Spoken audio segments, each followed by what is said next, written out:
1절부터 15절, 요한복음 6장의 1절부터 15절 다 같이. 그 후에 예수께서 디브라의 갈릴리 바다 건너편으로 가시매 큰 무리가 따르니 이는 병자들에게 행하시는 표적을 보았음이로라. 예수께서 산에 오르사 제자들과 함께 거기 앉아있으니 마침내 유대인의 명절인 유월절이 가까운지라. 예수께서 눈을 들어 큰 무리가 자기에게로 온 곳을 보시고 빌립에게 이르시되 우리가 어디서 떡을 사서 이 사람들을 먹이겠나 하시니, 이렇게 말씀하시면 친히 어떻게 하실지를 아시고 빌립을 시험하고자 하심이라. 빌립이 대답하되 각 사람으로 조금씩 받게 할지라도 200데나리온의 떡이 부족하리이다. 제자 중 하나 곧 시몬 베드로의 형제 안드레가 예수께 여짜오되 여기 한 아이가 있어 보리떡 5개와 물고기 2마리를 가지고 있나이다. 그러나 그것이 이 많은 사람에게 얼마나 되겠사옵니까? 예수께서 이르시되 이 사람들로 앉게 하라 하시니 그곳에 잔디가 많은지라 사람들이 앉아서 수가 5,000명쯤 되더라. 예수께서 떡을 가져 축사하신 후에 앉아있는 자들에게 나눠 주시고 물고기도 그렇게 그들의 온대로 주시니라. 그들이 배부른 후에 예수께서 제자들에게 이르시되 남은 조각을 거두고 버리는 것이 없게 하라 하심으로 이에 거두니 보리떡 5개로 먹고 남은 조각이 12바구니에 찼더라. 그 사람들이 예수께서 행하신 이 표적을 보고 말하되 이는 참으로 세상에 오실 그 선지자라 하더라. 그러므로 예수께서 그들이 와서 자기를 억지로 붙들어 임금으로 삼으려는 줄 아시고 다시 혼자 산으로 떠나가시니라. 아멘. 오늘 하나님의 말씀에 보면은 한 아이가 큰 무리를 일으켰잖아요. 한 아이가.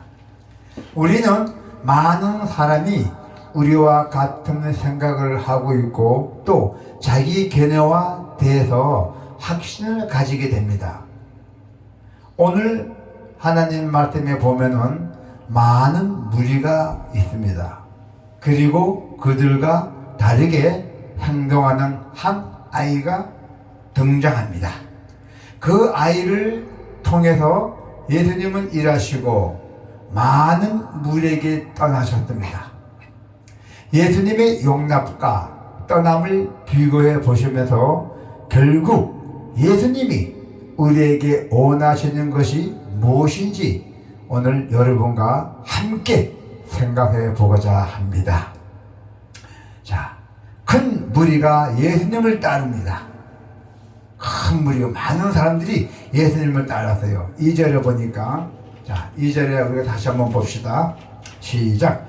큰 무리가 따르니 이는 병자들에게 행하시는 표적을 보았음이로라. 이들은 예수님께 권력도 이익도 아닌 오직 세금으로 먹이고 가르쳐야 할 영혼들이었습니다. 예수님은 수많은 무리를 기뻐하신 것 같지도 않습니다.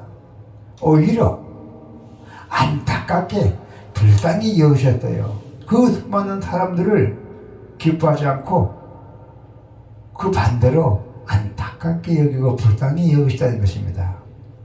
그 무리를 나와 예수님께 나오는 한 영혼을 기뻐하시며 치유해 줬습니다.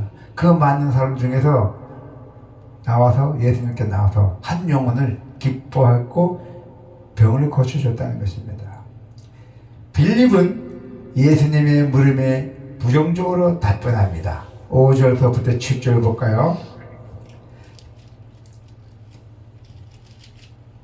자, 빌립은 예수님의 물음에 부정적으로 답변합니다. 예수님이 시험을 했죠. 자, 5절부터 7절.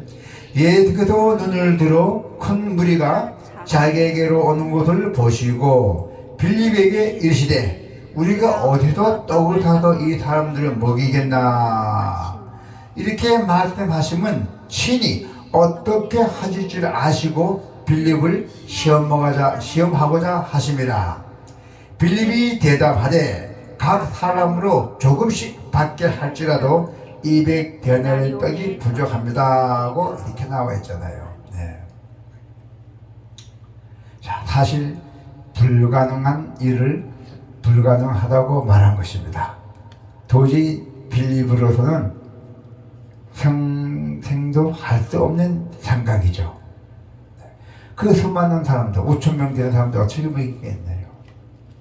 자, 물론 충분히 합리적인 상황 판단이었어요. 빌립도 역시. 그러나 우리가 이 비슷한 상황을 모세에게서도 볼 수 있었어요. 모세에게서도 우리가 볼 수 있었습니다.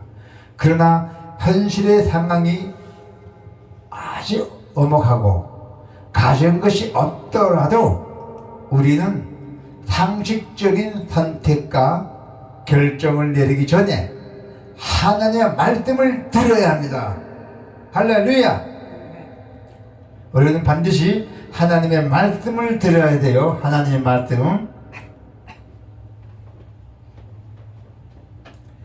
우리의 판단은 빌립과 크게 다르지 않을 것입니다.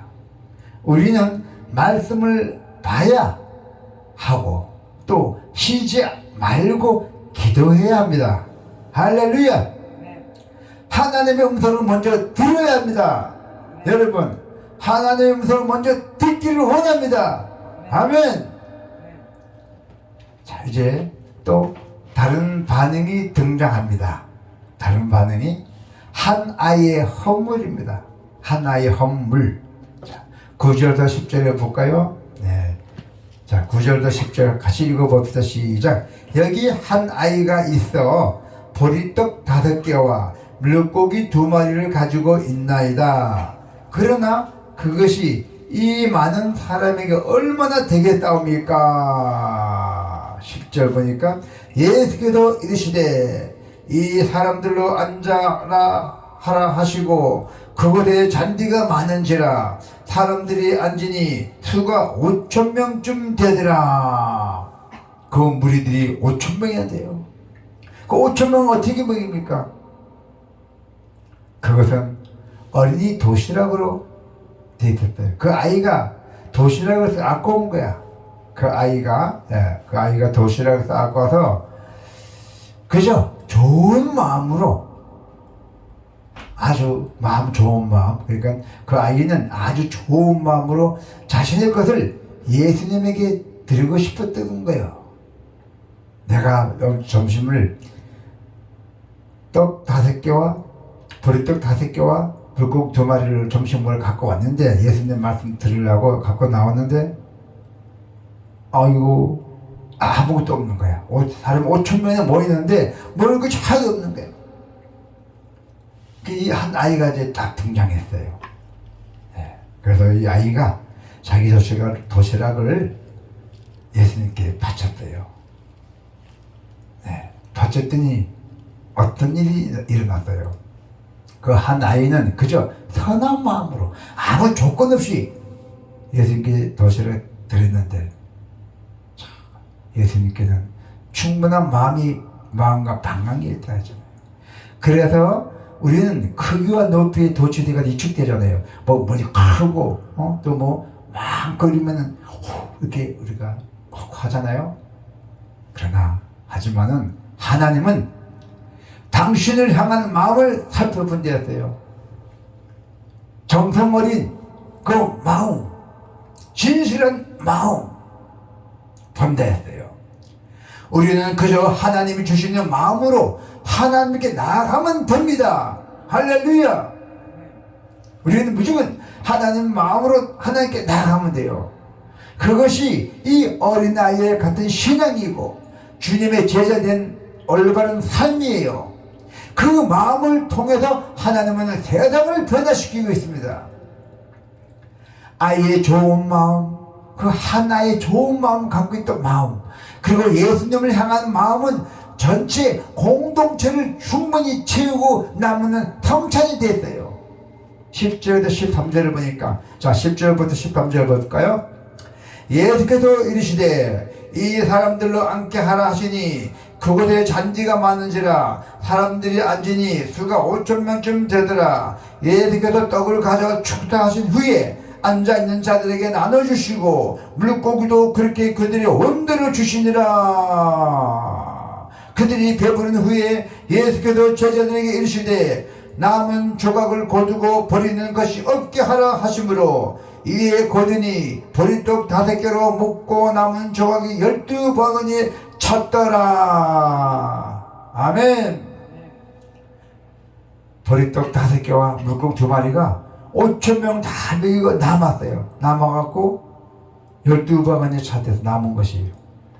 그 순간 모든 부정적인 생각들은 다 사라지고 만족과 감사만 남게 되었어요. 먹을 것이 배불리 못 끓이니까 뭐 다 놀랐잖아요. 예수님께서 이적을 보여주셨잖아요. 표적 확실하게 보여주셨잖아요. 여러분들에게.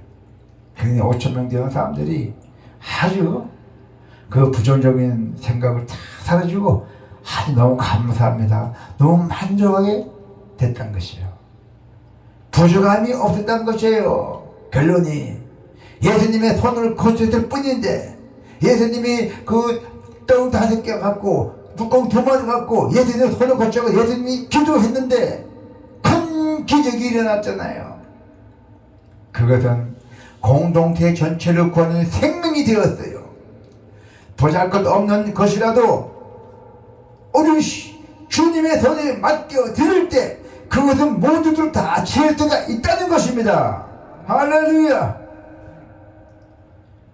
사람들은 표적을 통해서 예수님을 믿게 되었지만은 그분의 의대와 정체성을 오해한 분도 있어요. 자 14절부터 15절 같이 볼까요? 14절부터 15절.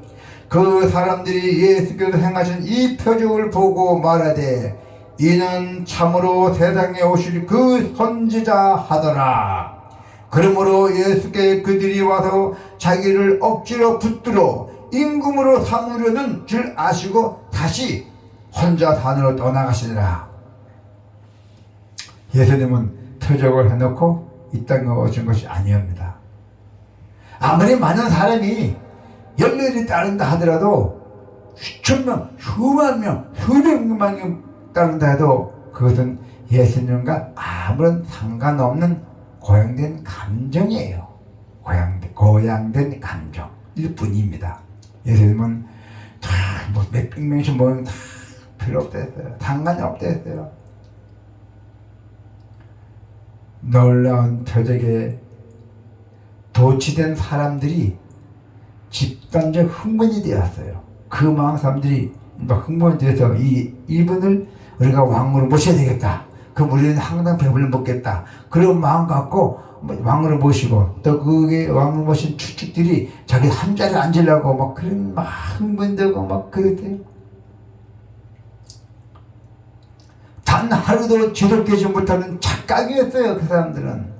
그러나 예수님은 그들의 그릇된 감정과 판단에 편성할 생각이 전혀 없으셨어요.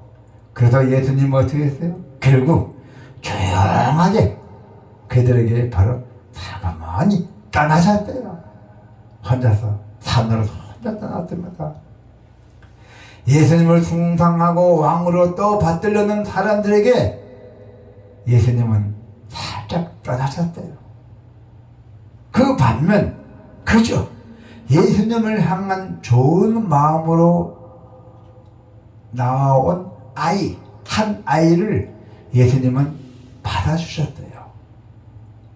얼마나 축복입니까? 이 한 아이가 바로 방향성이, 내가 가고자 한 방향, 내가 생각한 방향성이 올바르지 않는 열정과 그 감정은 사람을 그렇게 신앙으로 이끌어간다고 하셨어요. 조심해야 돼요. 그래서 우리에게 주님이 향한 항상 좋은 마음을 여러분들이 갖고 있다면은 여러분이 축복받은 분들고 또 그것으로도 충분합니다. 더 욕심내지도 않으셔도 돼요. 여러분은 항상 주님에 대한 항상 좋은 마음만 갖고 이 세상에 살아가기를 축복합니다. 아멘. 꺼야지.